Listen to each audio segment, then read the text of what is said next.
আমি আনাস ইবনে মালিক আমার নবীর দরবারে আমি একাধারে 10 থেকে 12 বছর আমি আমার নবীর খেদমত করেছি।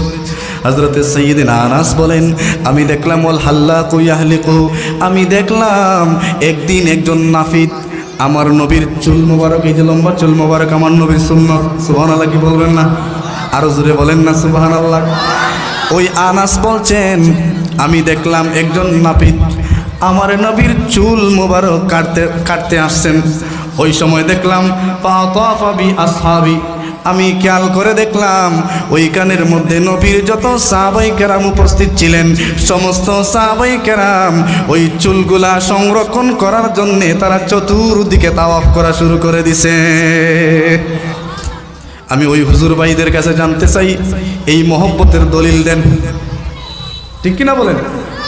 নবীর চুল মুবারক, নবী যদি আমাদের মতো হয়, এই সান্দু নবী আমাদের মতো হলে চুলগুলা সাহাবায়ে কেরাম কি জন্য সংগ্রহ করেছেন?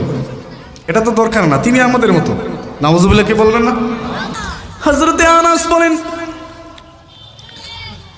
আমি খেয়াল করে দেখলাম বল হাল্লাকু ইয়াহলিকু বি, নবীর সাহাবায়ে কেরাম নাপিত চুল কাটে, একজন সাহাবী হাত পাতায়, আরেকজন সাহাবী হাত পাতায়, এমনি করে করে বেশ সাহাবায়ে কেরাম নবীর চুল মোবারক সংরক্ষণ করার জন্য এমনি ভাবে হাত পাতায়, যার হাতের মধ্যে আমার নূরের নবীর একসাথ চুল মোবারক পড়েছে ওই সাহাবী হাসতে হাসতে বাকবাকুম হয়ে বাড়িতে চলে গেছে আর মনে করেছে আজকে থেকে আমার বাড়িতে রহমত আর বরকতের অভাব হবে না।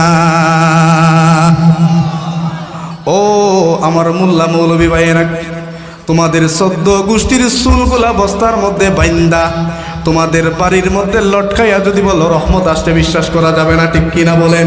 কিন্তু আমার নবীর নালায়েন শরীফের ধুলা যদি কারো বাড়িতে থাকে ওই বাড়িতে আল্লাহর রহমত নাজিল হতে থাকে, বলেন সুবহানাল্লাহ।